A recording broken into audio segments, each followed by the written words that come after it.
Welcome, CvCISO Podcast listeners. This is episode maybe 18. We're not sure exactly of the CvCISO Podcast. Today is August 16th, and joining me are my awesome guests, not guests, these are co-hosts, sorry, Meg and Jordon. Yo. And today is Jordon's topic, I guess. It's my day. Right? It is. It's your day, man. Say hi, Meg. Hi. No, How is say everybody hi, Meg. today? No. Say hi, Meg. Hi, Meg. Meg. Yeah. Hi, Meg. Yeah. That's cool. Hi, Jordan? me. Hi, you. Hi, Jordan? Jordon. Hi, Jordan. Yes. Okay. Good to see you. How are you?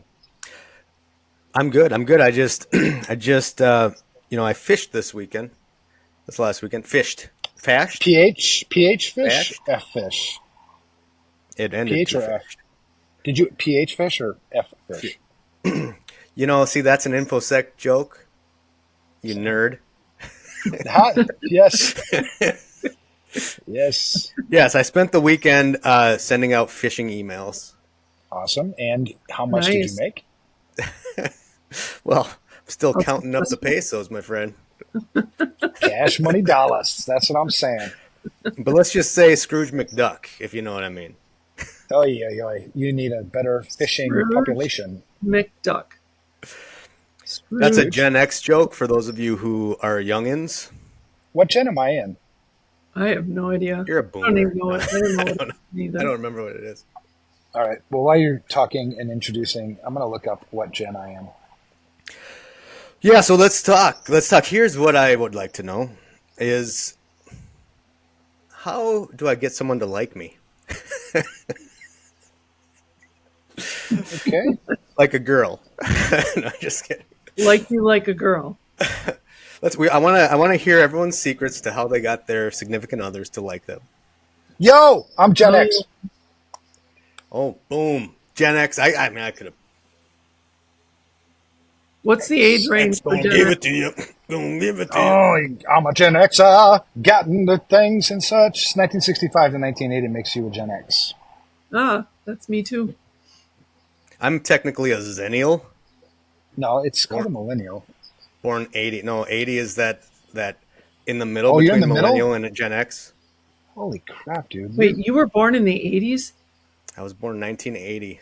Holy cow, you're young. So no wonder you have What I trouble like to getting. No wonder you have trouble getting the people to like you. You're just such a torn individual. I'm torn. Yeah, I'm torn between millennial and Gen X, and I just don't even know who I am. Jordan, let me just start this by telling you I like you. I like you, Jordan, Why You're two people. specifically? Specifically, why? because you're funny Oh, Because and you're a family man. and this is a public forum. I mean, I gotta keep the drama down, bro. but do you love me? Yeah. Hello. Well, that's Do the you thing, love right? me? I think one of the things I learned, I think as you get older, you get wiser. And I learned that love is a choice. I can choose to love anybody, even the worst people. And actually, I've been called to do that. I mean, if I'm a Bible guy, I'm called to love my enemies. Whereas liking somebody, I can't choose it. Either I like you or I don't like you. That's the difference for me. So there are lots of people that I love dearly, and I don't like them. Which think is interesting. Choose to like people. What? I think you can choose to like people. No, I can't. I mean, I tried.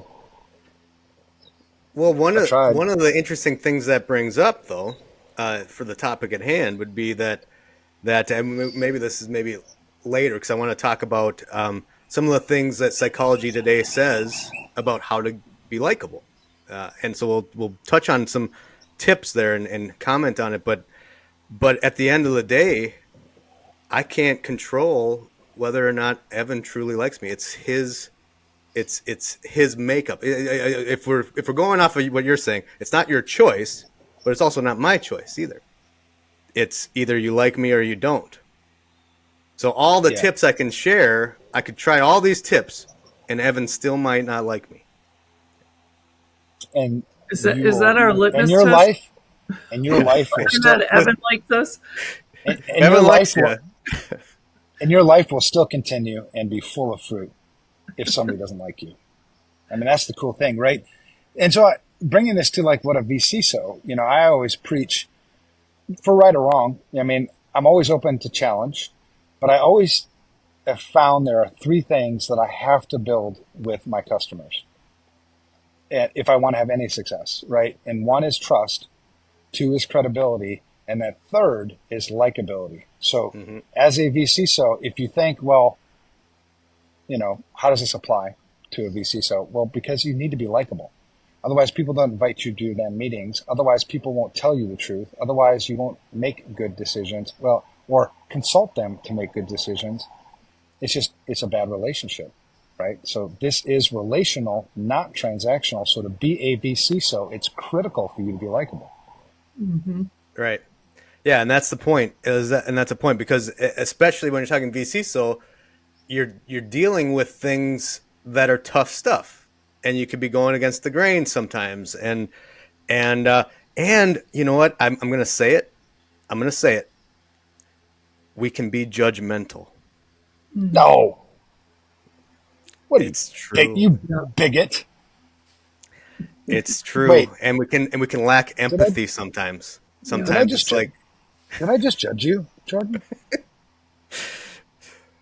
yes, you did. Okay, let me reel that back. You are not a bigot. Well, maybe you are. I don't know. I'll reserve judgment. Like, I knew you were judgmental as soon as I looked at you. Right? Mm-hmm. Yep. No, we are. But you're right, man. We are all judgmental.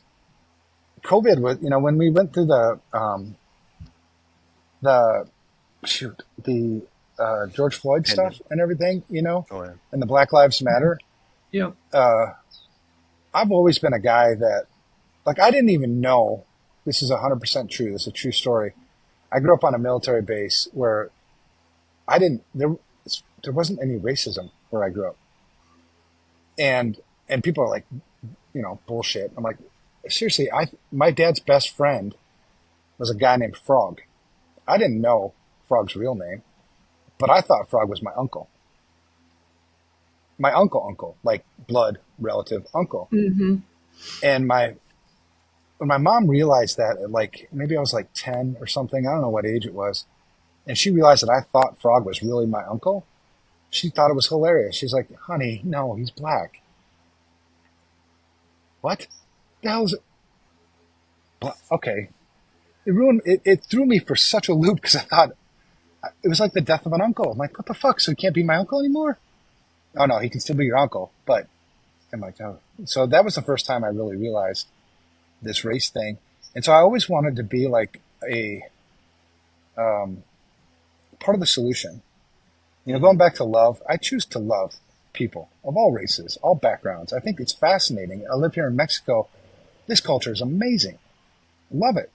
And so, like, this Black Lives Matter thing was, and I didn't understand it. So I would ask questions like, tell me about it. Not because I'm judging it, because I want to know how I can help, because obviously people are hurting. And I got called so many names, man, judging me. Like, because I have a big beard, I have tattoos, I ride a Harley, I carry a gun, I drive a pickup truck. Oh boy. I must be some crazy ass far right, racist motherfucker, right? KKK. I'm like, no, Right. I'm not any of that. I like tattoos. I like Harleys. I like, but you go to that judging, and it was really frustrating because people would not be open and honest with you because of what they saw. Mm-hmm. Not because of who you are. Right. Yeah, that's too bad. I mean, and that's part of this too. Part of as we get into maybe some ideas on how to work to be more likable, there are things you can't control, like personal biases and things like that are just going to factor into the whole mess. Yeah, for sure. And so what does psychology today have to say about likability? Yeah. Well, let's start with number 1. This is a good one. This is a good one, especially for VCISOs, I think. Number 1, be a better listener. What do you guys think about that? I'm not good at that. Absolutely. I think so. One of the things we teach in the VCISO program is that our job is about relationships, not about tasks. And I think when people are overly committed to tasks, then it really hurts the likability Mm-hmm. because they're so focused and driven on what needs to get done that they forget the relational side. And the relational side includes being a good listener. So Right. I think that that's one of the key indicators of likability is how well you listen. And I'm certainly not saying that I'm very good at this. I think there's pockets in my life where I'm a better listener than other pockets. But it's definitely important to build relationships. You got to be a good listener. Yeah, and I definitely struggle with. I mean, I have to be intentional about it because I am one of those guys, and Mhm. they mention in here like the idea of active listening, the skill of active listening, right? And we can talk a bit about what that is if you listeners don't know, but I am one of those persons that sometimes I'm trying to listen, but like I'm also kind of thinking at the same time, and I am maybe trying to think about what I'm going to say Yep. next, and that's kind of a no-no. Is like if you're only thinking about what you're going to say next and not listening to them, that can come across in the conversation. Like people can pick up on that too, Yeah. and and it's definitely that's a struggle for me. I am always kind of thinking, and I have to be intentional about saying, hold on a second, stop my brain, like truly absorb what they're saying, and let them finish. You know, Yeah. Yeah. I get caught up I, doing that on this podcast where I'm like trying to, I want to contribute and I don't want to sound stupid. So then I'm thinking about, what am I going to say or how am I going to add to this to add value? And then I'm missing important stuff. hmm I can definitely struggle with that. yeah, I do too, for sure. No, I think it's tough sometimes too when, I think ADHD has a play in it, cause we're always like, our brain is going crazy. And I think if you're passionate about something, you Hmm. you want to talk about it all the time. I think uh, the best place to probably practice active listening is if you have a spouse. Try there. The I know what's helped for me is I realized that when men when men talk, they talk shoulder to shoulder a lot. hmm When you're talking with a woman, they talk face to face. And I noticed that when my wife would be hanging out with her other women, and they have these great relationships and they're all talking at the same time. So I don't think it's like you can still talk and actively listen, but it's the engagement piece that makes it so special. So I've been trying to, like, when my wife talks, put whatever I've got down and turn to her. yeah, You know what I mean? Because then it's this active listening. Because there are times, because when I'm active, like if I'm not paying attention to her, I mean, I'm not paying attention, but I'm like looking at something else and she's talking to me. I'm hearing everything she says. I'm actively listening to her. Hmm. I'm taking it all in, and I'm not trying to think of a response. I'm listening, but she's not picking up on the active listening until I turn to her Yeah. and pay attention. So I think it's perception too, a lot on that. right. That's the body language piece of it, and that again that goes back to the likability. So there's active listening where you there's listening where like you said you are listening and you're hearing what she's saying. But if we're talking about listening as it pertains to likability, you might have heard every single word, but if she didn't pick up on it, she might not like you very much in that moment. you know. Right. Yeah. And when I talk with my wife, one thing that gets in the way of active listening for me is also it is kind of thinking not necessarily like trying to think of what to say. But when I do have an answer, like maybe she wants to keep telling the story. She wants to finish the story. I already kind of know where the story's going, or I think I do, and I have an answer for it. And with women, sometimes I don't want to be, I don't want to be too generalized, but they can end up talking about 5 different things, and I have this answer for this one thing, and I want to interject before I forget what I was going to say, because I know she's going to go off on 5 other topics, and I'm going to even forget what I was going to say. And so when that happens, either I fail the test and I just interrupt her, and then whatever, or I'll write my thought down. Like, that's something that has helped me in that aspect, where I'm like, I have this thought, I need to let her finish. I'm just going to quick jot a note of what I was going to say about that thing. And then by the time she's done talking, I have this like laundry list of, okay, you were talking 10 minutes ago about this. Here's my answer to that. But we don't always want the solutions. We're not always looking for answers. Right. Sometimes conversations are just about the back and forth, the give and take, the support. It's not so much about needing a solution. And that applies to the VCISO practice as well, probably, because you probably want to, every time they say something, you want to, well, here's what you do about that. MFA is the answer for that, or whatever. And maybe you just need to take a chill pill, let them get everything out. Because at the end of the day, you're trying to persuade them, consult them. You're trying to consult them to make great risk decisions. Yeah. And so one of the ways to consult them or persuade them to, see the value in the consulting that you're doing, would be best to have it connect to what they're actually care about, right? Like, this is, I feel like we've touched on this in class and everything, where, it's almost like if they're not asking you to just come in and like give all your opinions, you want to connect it to what they actually care about. Yeah. And it's not, I think a lot of times too, it's not how I perceive the conversation, it's how they perceive the conversation. Mm-hmm. Because I'm going to perceive it how I'm going to perceive it. But I say she because, we're on the topic of the wife, but it's the same with like anybody that you're talking to. Do they feel heard?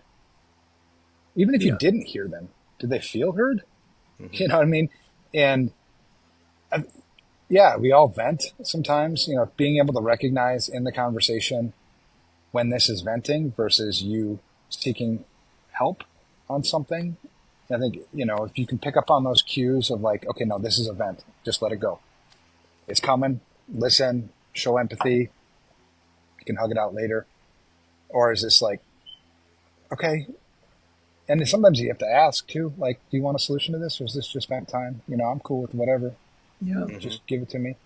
And then, another thing because I love that. That's like the test relationship, or the test, like, for me is my wife. She's the one that I really, really, really want to like me. Yeah. So if I can get past that one, then I can start working on, other people to like me. What was the other thing I was thinking? Because there's that venting thing, and then there's patience. Holy crap. Sometimes people take longer to get out what they want to get out. Mm-hmm.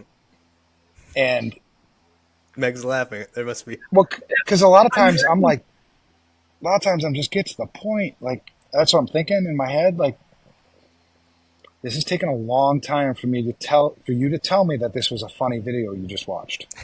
Yeah. But again, it's not my perception, it's hers. So it's like, just shut up.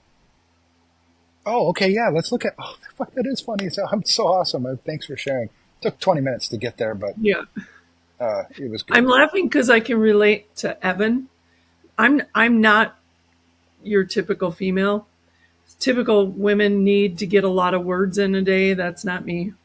There's just a lot of ways conversationally that I really relate more to the men than I do the women. So I can relate to that because my husband loves to talk. If I had to do his job and had to be on the phone talking as much, I would hate my life. Like, I would be absolutely miserable if I had to do what he does every day. But you know, for him, like he loves to talk, and it's in that piece of it where they'll talk and you're just like, okay, get to the point. Like, we could have accomplished this in 60 seconds. We did not Right. need 10 minutes.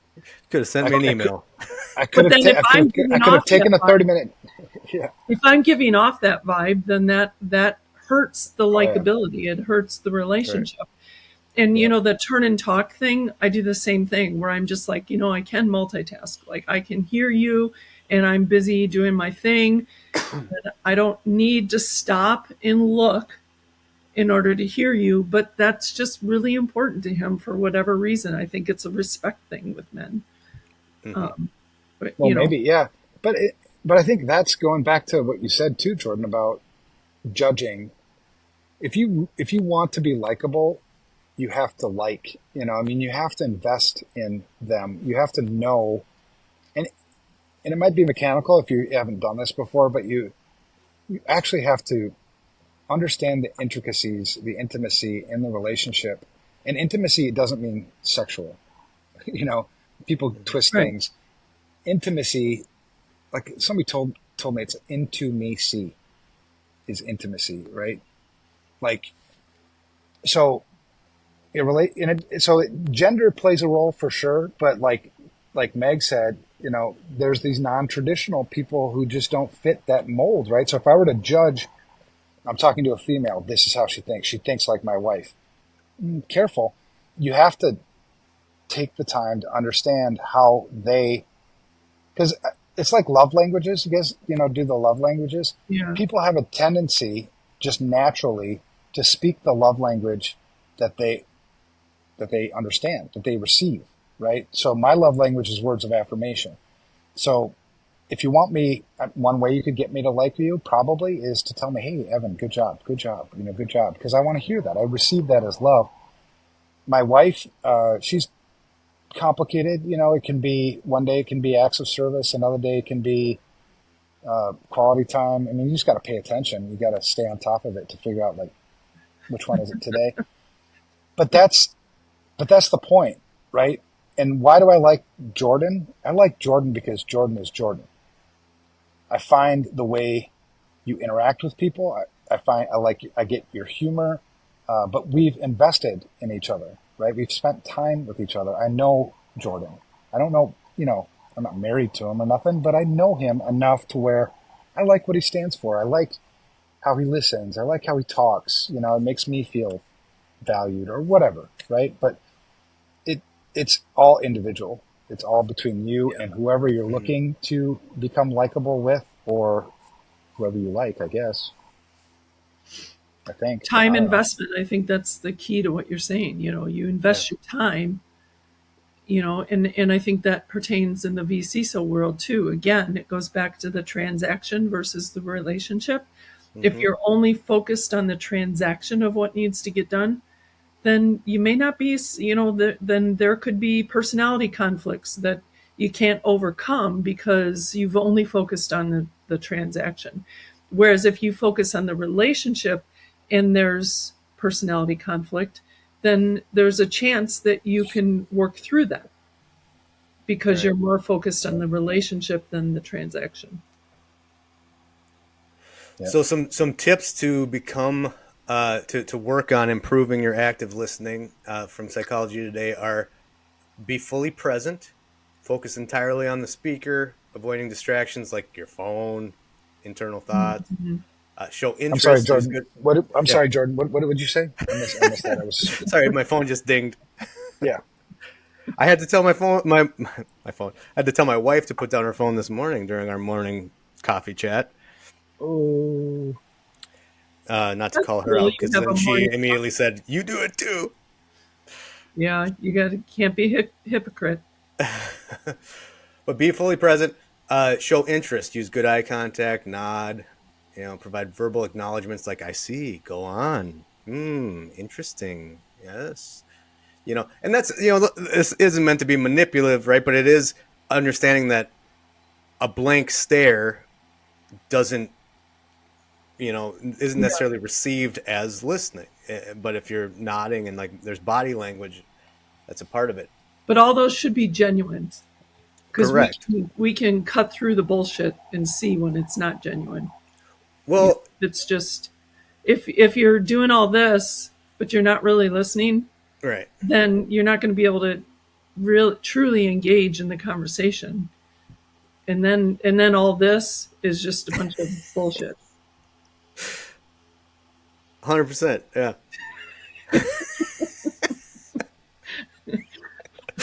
But it is a muscle to exercise, right? If you're not used to nodding, like there is sometimes I feel like there is some inauthenticity that goes into training yourself to show your authentic self, right? Does that make sense? I agree. Yeah. Well, I think in being self-aware, like I can nod, like I'm not used to nodding, maybe. I can nod, and I don't mean like, I mean, some of these things are skills you learn, you know what I mean? Because I think I can only imagine, because some people, I think it comes more natural to be likable than other people. So for those, it's just not natural for you to be likable. It's going to feel probably mechanical until you learn it. We're all creatures of habit, right? So I may be nodding and it's just natural for me to nod when you're talking, and I am listening, and it is received as active listening. But for some people who this active listening thing is new to me, I'm actually listening, but I am just kind of sitting here like this. I'm hearing everything that you said. Well, you might have to break out of that habit. Yeah. And it's probably not that you have to add all these things together. Maybe there's certain tips that you could be more natural at, like asking open-ended questions, so encouraging them to talk. So maybe you're not going like this, but you interject periodically with a question about what they were saying, and you're showing that you're listening because you heard what they were saying, and now you're asking a deeper question to continue the conversation, rather than immediately going to, let me tell you about what I do. Instead you're encouraging them to keep talking. And think about your purpose. Think about your motivation in doing that. Your motivation is to get to know them better. Right. It's to build that intimacy. The motivation isn't to just, keep asking questions or, keep the conversation going or whatever. Like, recognize the purpose behind the act of listening. The purpose behind me asking you an open-ended question is because I genuinely give a shit about the answer. Yeah. Because your answer to this question is going to help me know you more, get more comfortable with you. So yeah, good. I love this advice so far, man. Sorry. Yeah. And so as a VC, you should be interested. I mean, you should be interested in what they have to say. So if you're not, I guess I don't know what to do to help you be more interested in the person you're trying to engage with. My husband, you guys met him on the podcast, but he is naturally a very likable person. So wherever we go, whatever, people like Jim, and he's just got that personality. And one of the things that he has shared with me is that, and one of the things he's very good at is he's really good at when he meets people, and not maybe for the first time, but he's met you before. He's really good at engaging in your life, asking you questions about how is this going, how is, remembering things like that. And he's told me very rarely do people reciprocate that. It's very rare. And I think that that's a skill that could be practiced for people in this business, when you're building those relationships, that when you meet them again, or when you're engaging in a conversation again, take it back to the personal. How's your son doing? Remember those little pieces that bring the relationship to more of an intimate level instead of just transactional. Well, in my best relationships, I say all the time that, in friendships and things, you don't keep score. I don't keep score. I don't, like you did this, I did that, and so those are those transactional kind of things. I think when you ask these questions, the reason why I'm asking, maybe consciously, subconsciously, I'm asking because I'm interested and I want to contribute. I want to help, I want to be there for you kind of thing. And if you reciprocate, great. If you don't, great. I mean, and maybe that's the part that you were talking about where you can choose to like somebody. Maybe that's the mix of the love piece. Because if you genuinely ask somebody something about their life because you care and you want to know about their life, and they don't ask you back, so what? Yeah. You know what I mean? Don't take offense to it. Yeah. And maybe you'll choose not to like them, but the point is to try to get them to like you. Right. In a professional relationship. Right. And that in itself, just as you're saying that, like, that is a likable thing, that someone isn't expecting reciprocation. Right. Whether they get it or not, it was never about this transactional interaction. Like, I asked you about your wife. Why didn't you ask me about my wife? Like, you might be thinking that. And like you said, it might influence whether you like them, but yeah, But the point is, as your VCISO, I may despise you. I don't like you at all. But the point is for you to like me. Right? Mm-hmm. So in that sort of arrangement in the relationship, me asking these questions and genuinely wanting to know more about you, I do want you to like me. I'm probably not going to hang out with you for beers after after we work because I don't necessarily like you, but so what? That's not the relationship. The relationship is for me to serve you, not for you to serve me. That's a different relationship. Yeah. Good point. And then finally, the last kind of tip here, I think this is a good one, is to paraphrase and reflect. So you repeat back what you heard in your own words to show your understanding and clarify any confusion. And I think that not only is that portraying listening, but I think that's just good for me. It maybe helps me remember later on if I'm like, because I'll have a tendency to have a great conversation, then forget it all tomorrow.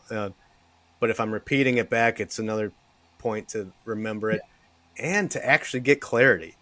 Two people can have a conversation and both run away with different ideas of what just happened.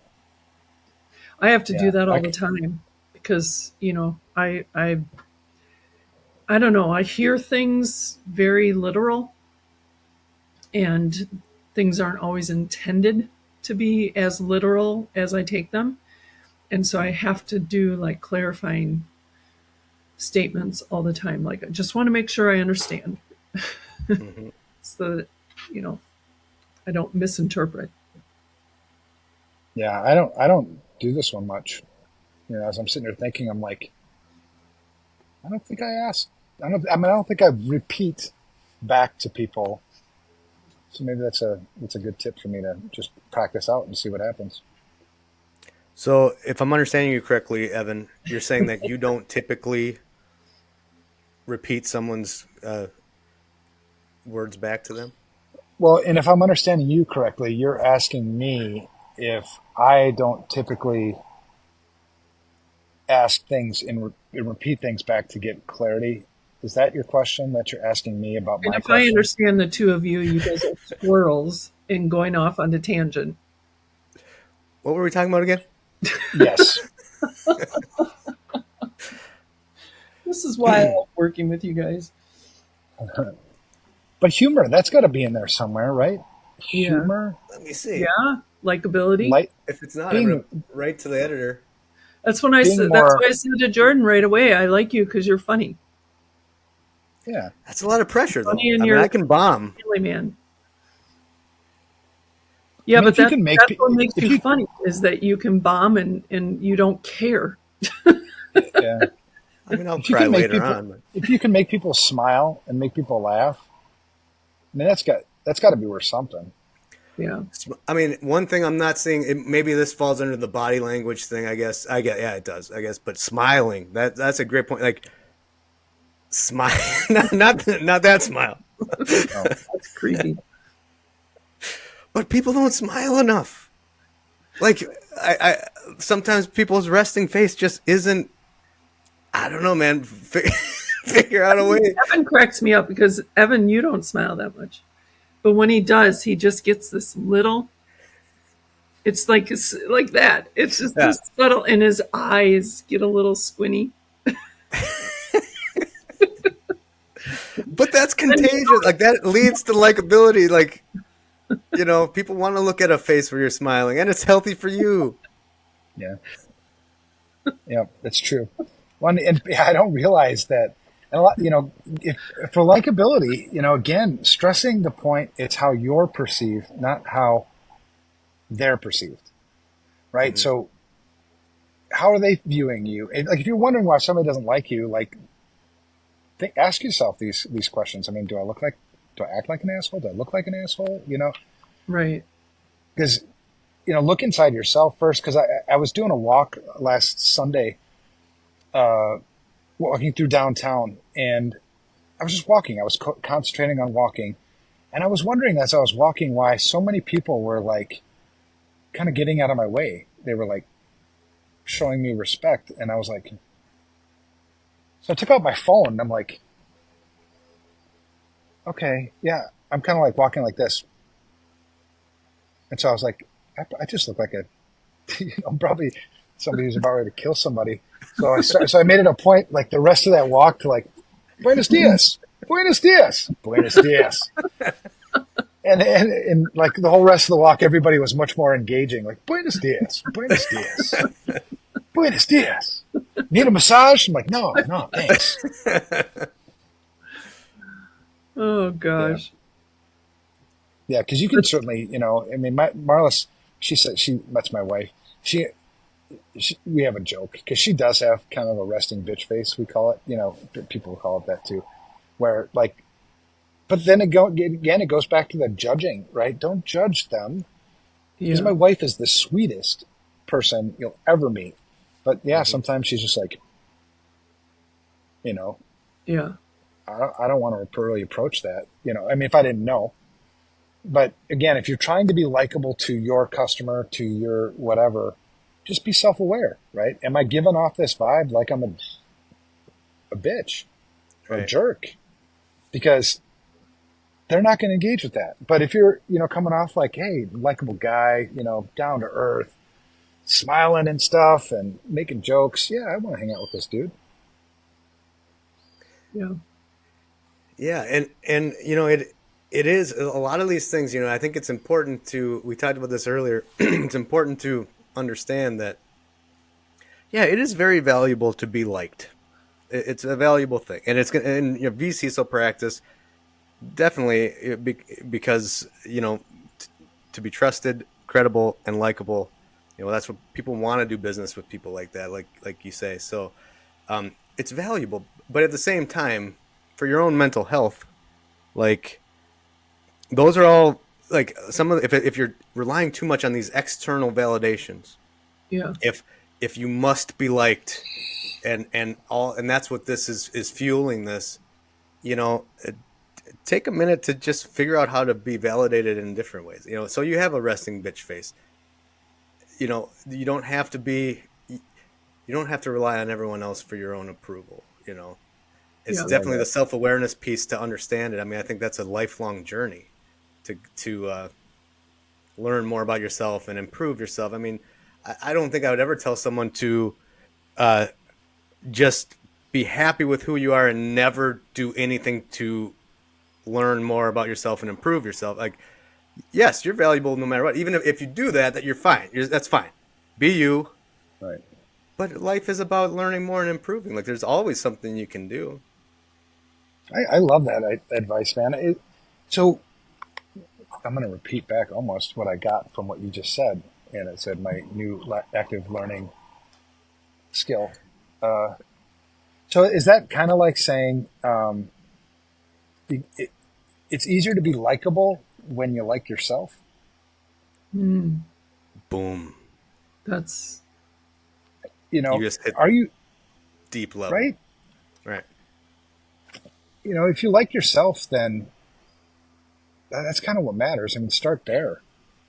And going back to something simple like smiling, like look in the mirror and look at yourself frowning.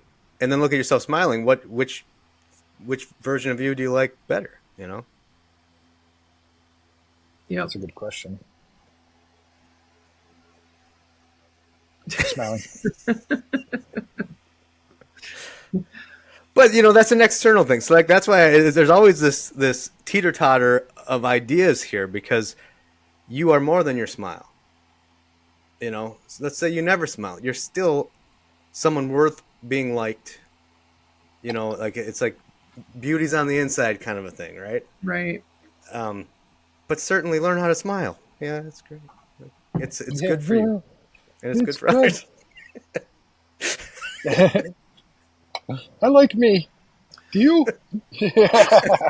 And honestly, if just to keep it real, if you don't, because I do think there's people that struggle with liking themselves. Mm-hmm. Then seek, seek and I think help. we all do at certain points. Yeah. And I think it's important to seek help and talk to a counselor or whatever, because that can be deep rooted mental health stuff. For sure. And Totally.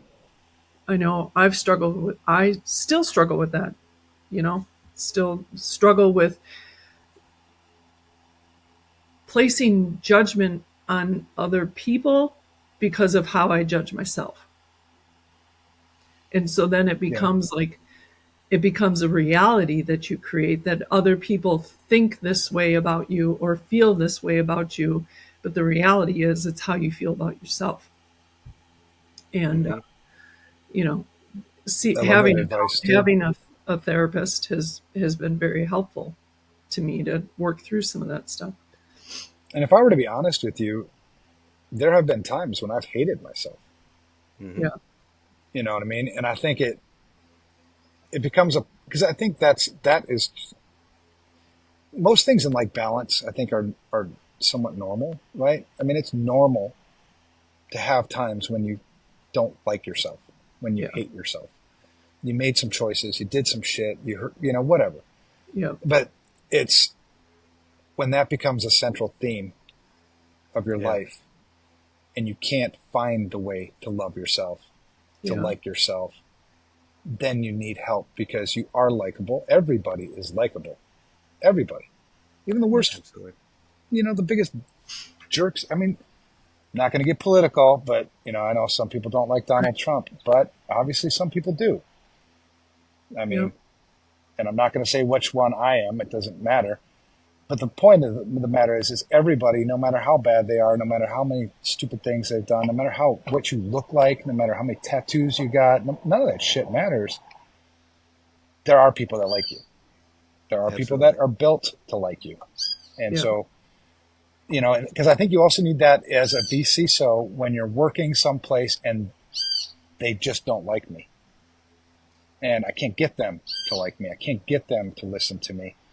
At some point, you just come to this conclusion of maybe they're not the right customer, or maybe I'm letting them have too much authority over my non-professional life. As their VCISO, they don't like me. That doesn't mean when I'm not working as a VCISO, nobody likes me. And don't let it get out of hand. You know what I mean? Yeah. Keep that stuff in balance. Yeah. I mean, that goes back to like your idea of maybe like you can't choose who you like, because there are just people that you vibe with and people you don't, And I think if you're in that type of a relationship in the VCISO world, and you're truly about fixing the broken industry, if there's some roadblocks that are keeping you from being able to work well together, then it might be time to try a different VCISO or try a different client to work with. I don't know how you feel about that, but one, if you can't afford to do that, because that is a luxury, that came for me. That came many years after building the practice, where you could be choosy about your customers. Okay. There were times where I can't stand this person, but they're helping us pay the bills as we grow the business. So I think, but there was always this vision. There's always this long-term vision that when we get to a point where we can fire these people, we're going to fire these people. Obviously, there was always times when we fired customers regardless of whether we, I use the example of, when I was called to help protect a adult entertainment site from Anonymous, that if I would have taken that customer, that would have saved my house. I wouldn't have lost my house. That's, really early days of FR Secure. I didn't take the customer, lost the house. That vision of like, okay, but we're still going to keep going. Now we're at this point where you can, afford those things. Now, normally you wouldn't fire a customer because you don't like them. I think you would fire a customer if there's any, like, we're crossing boundaries of ethics. We're crossing boundaries of legalities. I'll still work with customers that I don't like. But again, I'm trying to get them to like me. So it's a weird dynamic. Like, they may love me. I can't stand them. Yeah. It's easier if I can't stand them and they can't stand me. I mean, who cares then? Like, I don't give a shit if you like me or not. I don't like you. Right. Let's just get the work done. It's probably not going to be good quality work, but so what? And maybe there's mutual likability in the unlikability. And then when I think about it, like, I don't like you, you don't like me, but we're still here. Yeah. Well, maybe we do. got Maybe common deep ground. down maybe deep down we really do like each other, and we're just not willing to admit it. Right. You almost look like you're running for Mexican presidency or something with that flag waving in the background. Let me just say 2 words for you right now. Viva Mexico. America's flag's over there. Hello. I don't see it. You don't see it. Oh, there it is. There it is. Nice. God bless America. Yeah. I'm representing. Real quick, as we're wrapping up here, I might as well. We got through one thing. I'll just like popcorn the rest of these just so they're out there. According to Psychology Today, again, if you want to be more likable, be supportive. Follow up. Hey, VCISOs. Follow up. How are you? Find common ground, even if it's, hey, we don't like each other. Use positive body language, eye contact, open posture, or whatever. Put your phone away. Avoid distractions. Be fully present. Avoid excessive complaining. Some people I have no love complaints right now. complain. But man, yeah, it's okay to share your feelings, but constant complaining is a little off-putting to some people. Positivity, that's a really good one too, because like, I love Kevin. Kevin is my work wife. I would take a bullet for him in a heartbeat. And there are days I like him, days I don't like him. The days I don't like him is when he gets on this trend of negativity. I won't answer his phone calls. So be the person, like, because sometimes your job is, to deliver bad news a lot. That's just the nature of the beast. But find something to break the cycle. Find something positive to call somebody about. You know what I mean? Like, the world's burning, but hey, nice makeup. You look beautiful today. You know what I mean? Because you just got to be careful of that negative roller coaster, man. Yeah. Well, you're right, and there's a lot of folks that are kind of might consider themselves empaths, so to speak, and I don't know that I'm an empath, but like I definitely feel like. What's an empath? I think it's someone that kind of takes on someone else's emotions, takes on their feelings, Okay. and that's so I have some boundaries in my life. Like, it's not that I can't take negativity, sometimes you have to, like you said, but like there's times when I feel like I can't listen to this because I'm going to take on all this stress myself, and I can't. I don't want you to transfer your stress to me. I need stress free right now or something. Yeah. One more negative piece of news, and I'm going to break something. Yeah. You just get to that point where, like, man, no. Yeah. I'm not answering the phone and it's not that I don't like Kevin but if we didn't have that other foundation, I could totally see how I would not like that. Yeah. Yeah.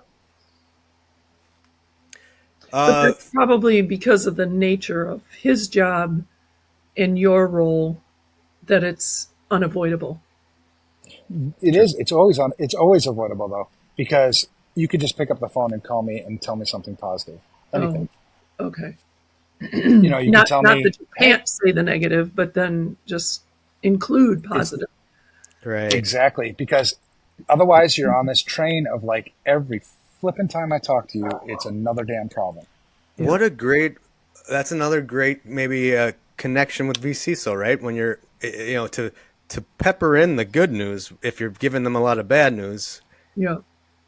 maybe a list full of all the things that they suck at isn't, the best way to approach it. Maybe you Yeah, want like to start with when some you things get they're the doing well. results of a risk assessment, talk about the good things that they're doing first, share what they've done, what they're doing well, and then get into what's some of the issue. But if you go And right even in the on all the issues, and even in the negative stuff, give them hope.